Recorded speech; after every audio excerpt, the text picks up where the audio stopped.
बहुत पुरानी बात है। मुगल दरबार में अकबर बादशाह बैठे थे। तभी एक किसान दरबार में आया और न्याय मांगने लगा। किसान चीख चीख कर कह रहा था कि मुझे इंसाफ चाहिए। जिस पर बादशाह अकबर ने पूछा, हुआ क्या है? किसान ने बताया कि बादशाह, में एक गरीब किसान हूँ। कुछ वक्त पहले मेरी बीवी की मौत हो गई और अब मैं अकेला हूँ। मेरे मन कहीं नहीं लगता है। बीपी की याद आती रहती है। किसान ने आगे कहा कि परेशान होकर मैं काजी साहब से मदद मांगने पहुंचा तो उन्होंने मुझे मन की शांति के लिए दरगाह में जाने को कहा। मैं दरगाह जाने को तैयार था, लेकिन फिर मुझे पूरी जिंदगी की कमाई मेरे सोने की सिक्कों की चिंता होने लगी। अगर सिक्के चोरी हो गए तो मैं क्या करूंगा? मैंने ये बात काजी को बताई और वो तुरंत सिक्कों की सुरक्षा को तैयार हो गए। बोले कि तुम्हारे सिक्के मेरे पास सुरक्षित हैं, तुम दरगाह जाओ और इबादत करो। जब वापस लौटोगे तो सिक्के वापस ले जाना।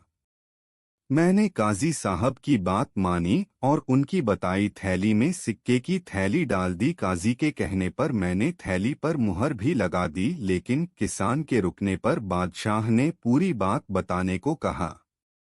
किसान ने कहा कि जब मैं वापस लौटा तो काजी साहब ने थैली वापस तो दी, लेकिन उसमें सोने के सिक्के की जगह पत्थर थे। जब मैंने पूछा तो काजी साहब ने मुझे मार मार कर वहां से भगा दिया। किसान की बात सुनकर बादशाह अकबर ने बीरबल से मामला सुलझाने को कहा। बीरबल ने किसान के हाथों से थैली ली और फिर उसके अंदर देखकर 2 दिन का समय मांगा। बीरबल ने एक फटा कुर्ता लिया और अपने सेवक से अच्छे से रफू करवा कर लाने को कहा।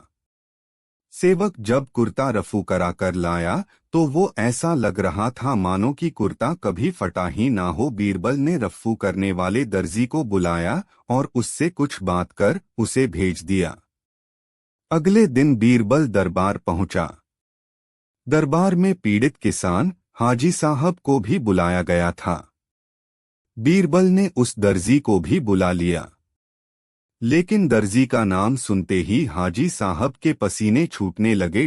बीरबल ने हाजी साहब से पूछा कि क्या कुछ सिलने को दिया था इस दर्जी को? हाजी साहब कुछ नहीं बोले, लेकिन दर्जी ने कहा कि हाँ, कुछ महीने पहले एक सिक्के वाली थैली मुझे सिलने को दी थी। दर्जी की बात सुनकर हाजी साहब जोर जोर से चिल्लाने लगे, मुझे माफ कर दो, मैं लालची हो गया था। बीरबल ने मामला सुलझा लिया था। बादशाह ने हाजी साहब को 1 साल की सजा दी और किसान को उसकी सोने के सिक्के वापस मिल गए। एक मूर्ख ब्राह्मण को पंडित बनने की बड़ी प्रबल इच्छा थी। बेचारा अधिक प्रयत्न करने पर जब कामयाब न हुआ तो उसे बीरबल से मिलकर कार्य साधने की तरकीब सूझी। वह तुरंत बीरबल के मकान की तरफ चल पड़ा। बीरबल का घर उसके घर से दूर था। रास्ते का थकामांदा जब वह घर पहुंचा तो लोगों से पूछने पर ज्ञात हुआ कि अभी बीरबल दरबार में नहीं आया है। मरता क्या न करता, वह तो पंडित की धुन में था। तत्काल वह दरबार की तरफ रवाना हुआ। मौन साधे चला जा रहा था। अचानक रास्ते में बीरबल से मुलाकात हो गई। वह बड़ी विनम्रतापूर्वक दोनों हाथ जोड़कर बोला, बुद्धिवर प्रधान जी, मैं निरक्षर भ्रष्टाचारी हूँ, यानी मुझे पढ़ना लिखना बिल्कुल नहीं आता है, जिस पर मुझे पंडित बनने की बड़ी अभिलाषा है। अपनी बुद्धि का प्रयास करके हार गया, पर मेरी मनोकामना पूर्ण न हुई। अब लाचार हो आपी शरण में आया हूँ, कृपया मुझे इसका उपाय बतलाकर मेरी जीवन रक्षा कीजिए। बीरबल ने कहा, घबराने की बात नहीं है। इसका उपाय बहुत ही सरल है। तुम किसी चौराहे पर जाकर खड़े हो जाओ। जब तुम्हें कोई पंडित कहकर पुकारे तो उसे मारने दौड़ना। बस फिर देखो कि तुम जहां जाओगे सर्वत्र लोग पंडित पुकारते रहेंगे। बीरबल की इस युक्ति से वह मूर्ख ब्राह्मण बड़ा संतुष्ट हुआ। तुरंत एक चौराहे पर जा खड़ा हुआ। सीधी बात थी ही। इधर बीरबल भी जा पहुंचा और वहां से खेलते हुए छोटे छोटे लड़कों के कान में कुछ कहकर समझा दिया।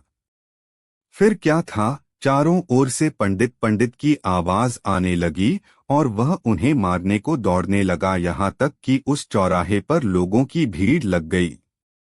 लड़कों को देखा देखी बड़ों ने भी पंडित पंडित कहना शुरू कर दिया। ज्यों ज्यों वह लोगों पर चिढ़ता, त्यों त्यों लोग और भी चिढ़ाते जाते। इस प्रकार थोड़े समय में वह मूर्ख पंडित के नाम से प्रख्यात हो गया। जब उसका मतलब हल हो गया तो बीरबल की अनुमति से चिढ़ना बंद कर दिया। उन लोगों ने पंडित कहना नहीं छोड़ा। एक दिन बीरबल को अपने किसी संबंधी के यहाँ निमंत्रण में जाना था, जिससे वह दरबार खत्म होने के पूर्व ही बादशाह से अवकाश ले विदा हुआ। दूसरे दिन जब बीरबल आए तो राजा ने भोजन के निमंत्रण के बारे में पूछना शुरू किया। कैसा खाना बना था, क्या क्या था आदि। बीरबल ने कई पकवानों के नाम बतला दिए तथा आगे कुछ बतला रहे थे कि बादशाह ने उन्हें 2 प्रश्नों में उलझा दिया और जिससे उनका कहना भी बंद हो गया। इस घटना को हफ्तों गुजर गए थे। एक दिन बादशाह दरबार में बैठे थे।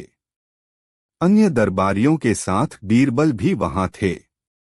आज बादशाह को अपना स्मरण हो आया कि बीरबल ने उस दिन कहते कहते अधूरे ही भोजन सामग्री का वर्णन छोड़ दिया था और उन्हें आज भी बीरबल की स्मरण शक्ति की परीक्षा लेने की सूझी।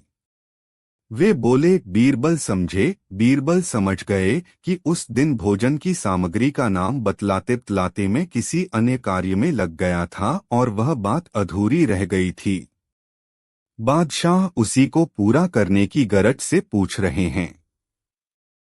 बीरबल ने तत्क्षण उत्तर दिया, और क्या कढ़ी। बस बीरबल की इस गजब की स्मरण शक्ति से बादशाह बहुत ही खुश हुए और अपने गले से एक मोती की माला उतार कर बीरबल को दे दी। उपस्थित मंडली यह न समझ सकी कि किस रहस्यमयी बात के उत्तर में मोती की माला मिली है। उन लोगों ने विचार किया कि बादशाह को कढ़ी बड़ी प्रिय है, इसलिए बीरबल को मोती की माला मिली है। अन्य दरबारियों का जी ललचाया। मोती की माला पाने को सभी की इच्छा जागृत हुई। दूसरे दिन बढ़िया कढ़ी अपने अपने यहाँ लोगों ने तैयार करवाई। जितना अच्छा तरीका वे जानते थे, उनमें कोई कमी स्वाद बनाने में नहीं की गई। अब दरबार का वक्त हुआ तो नौकरों को कढ़ी देकर सब साथ ले चले। बादशाह के सम्मुख जाकर सबने अपनी अपनी कढ़ी का हांडी रखी। बादशाह की समझ में यह पहेली नहीं आई। उन्होंने एक सभासद से पूछा, इसमें क्या है और किस लिए लाई गई है। सब दरबारियों ने हाथ जोड़कर निवेदन किया, जहां पनाह, आपने कल कढ़ी शब्द कहने से बीरबल को खुश होकर मोती का माला दे दी थी। हम लोगों ने समझा कि आपको कढ़ी बहुत प्रिय है, आज आपकी सेवा में भेंट करने के लिए लाए। दरबारियों की मूर्खता पर राजा तिलमिला उठे। बुरा भला कह सबको जेल में बंद करने का हुक्म दे दिया। बोले, तुम सब नकल करना चाहते हो, दूसरे को फलते फूलते नहीं देख सकते। दरबारियों ने देखा कि नकल करने से हाथ जल रहा है तो सबसे क्षमा प्रार्थना की। तब बादशाह ने उन्हें दंड से मुक्त कर दिया और बोले कि आज से प्रतिज्ञारों की बिना समझे बूझे किसी की नकल न करोगे। सभासदों ने ऐसा ही किया। एक बार अकबर बादशाह बीरबल से बोले, बगीचे में सब मर्द हटाकर दूसरे बगीचे में भेज दिए जाएं अथवा इस बगीचे का काम औरतें करें। बादशाह का हुक्म पाकर बीरबल ने सारे इंतजाम कर दिए। पुनः बादशाह के सम्मुख उपस्थित होकर बोले, आलमपना, मैंने तो मर्दों को वहां से हटा दिया, परंतु वहां एक मर्द बहुत ही निडर है जो बार बार कहने पर भी नहीं जाता और कुने में उतर जाता है। बादशाह अपनी अवज्ञा सुनकर बड़े ही क्रोधित हुए और उस स्थान पर चलने को स्वयं उद्यत हुए। साथ में जनान खाने में काम करने वाली एक औरत को भी साथ ले लिया। तत्पश्चात बीरबल के साथ वे उस स्थान पर पहुंचे जहां वह कुआं था। तीनों झुककर कुएं में देखने लगे। उन्हें 3 परछाइयां पानी में दिखाई दी। बीरबल जल्दी से बोले, देखिए हुजूर, अभी तक तो अकेला वही दुष्ट था, पर अब अपने साथ एक भुंडवा और एक मालजादी को भी ले आया है। यह सुनकर बादशाह हंस पड़े। यह सभी जानते हैं कि बीरबल की बुद्धि का कोई जवाब नहीं था। एक दिन रोज की तरह दरबार लगा हुआ था। सभी दरबारी लोगों में मनुष्य की सुंदरता और कुरूपता पर बहस छिड़ी।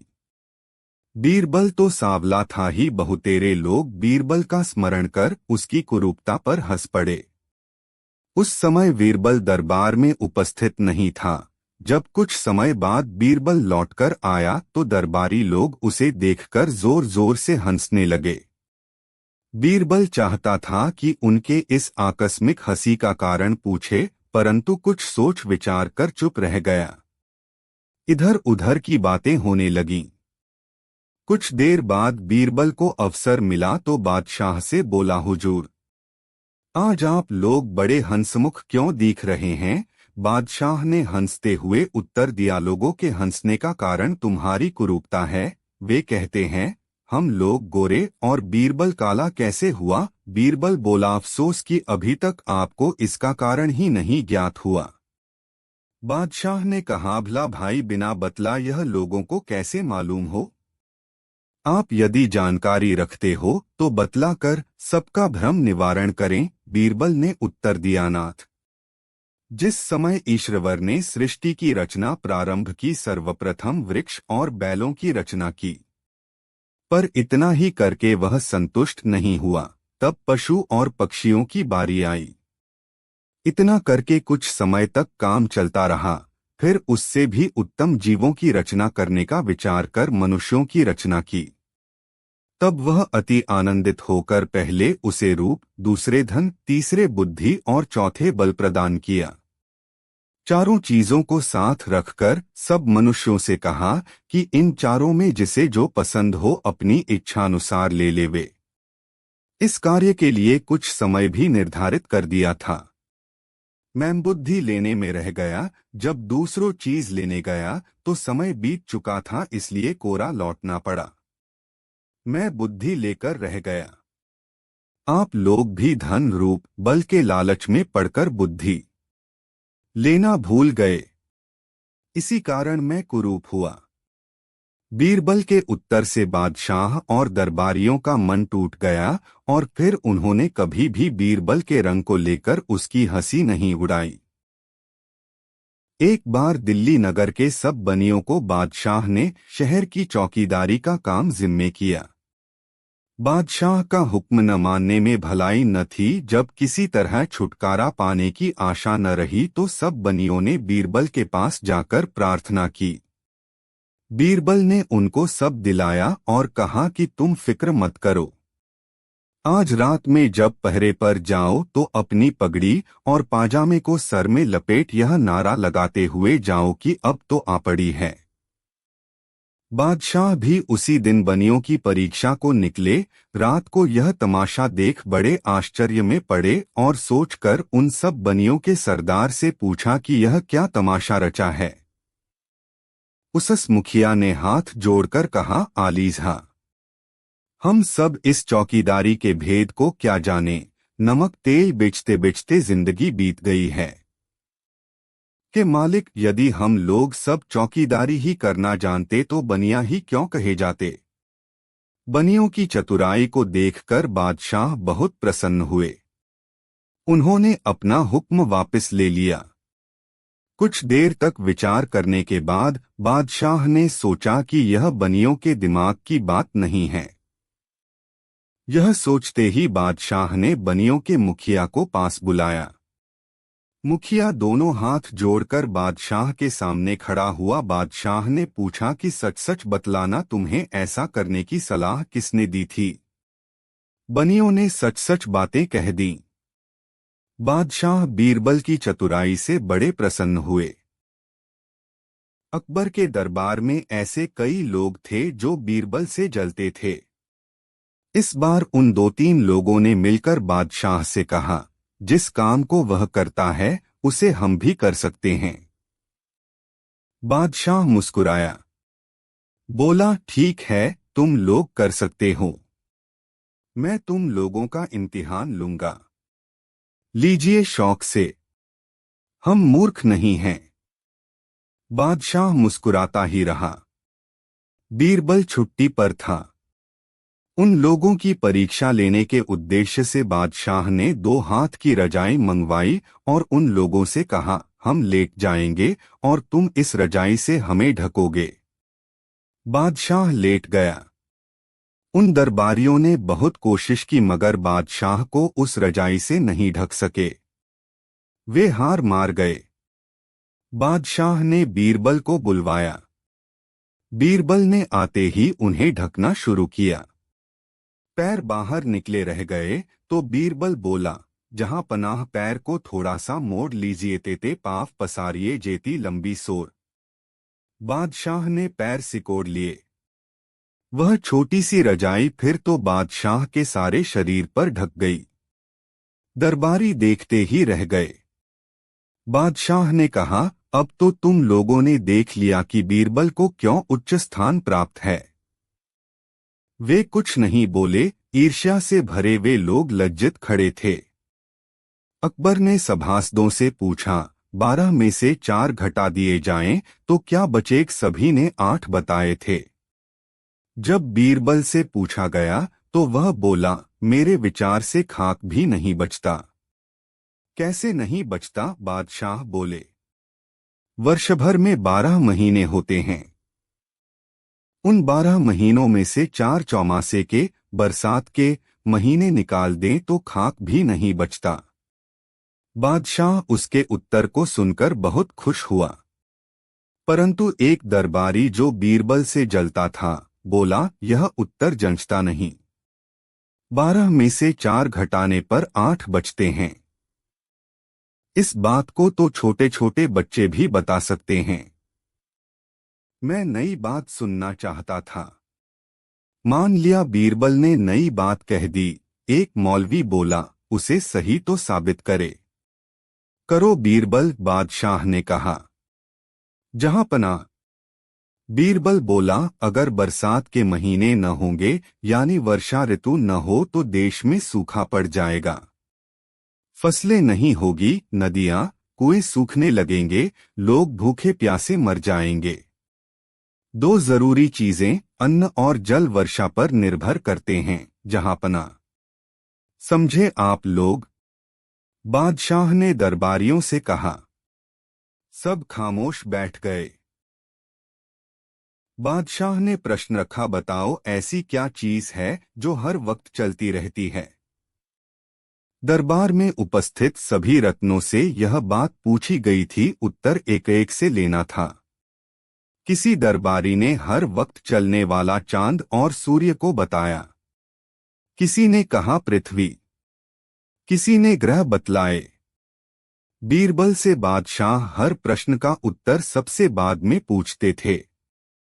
जब तक पूछा नहीं जाता था तब तक खामोश बैठा रहता था। आज भी बैठा रहा था। जब उससे यह प्रश्न पूछा गया तो बीरबल ने उत्तर दिया, हर वक्त चलने वाला है, साहूकार का सूद है। बादशाह खुश हो गए। जलने वाले विरोधी चिल्लाए, यह कैसे हो सकता, हमारे भी सही हैं। सूर्य, चंद्रमा, पृथ्वी सब हर वक्त चलते हैं। 2 उत्तर, लेकिन उनके चलने वाली बात पुरानी है, दिमाग से सोची हुई नहीं है, भी जानते हैं पहले से ही। बीरबल ने जो बताया है वह नई बात है। तुम लोग दिमाग का तो प्रयोग करते नहीं हो, जलना शुरू कर देते हो। सब लज्जित हो गए। उन लोगों को सदा बीरबल से हार माननी पड़ती थी। अकबर बादशाह बड़े चतुर थे। कभी कभी वे बहुत सी बातें बीरबल की बुद्धि की परीक्षा के लिए ऐसी पूछ लेते थे कि जिनका उस समय पर कोई मतलब नहीं होता था। एक दिन अकबर बादशाह और बीरबल दोनों टहलने के लिए साथ साथ निकले। शाम के समय अकबर और बीरबल दोनों आराम से टहल रहे थे। अचानक बीरबल से बादशाह ने चलते हुए कहा, बीरबल ऊपर क्या?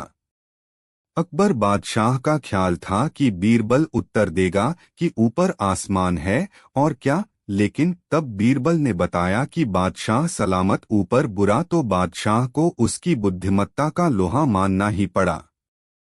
दरअसल अकबर बादशाह को टहलते टहलते उस दिन की बात याद आ गई थी जब अकबर बादशाह और बीरबल दोनों भोजन कर रहे थे और भोजन में खीर थी और खीर के ऊपर बूरा था। बीरबल का उत्तर सुनकर बादशाह मुस्कुराकर रह गए।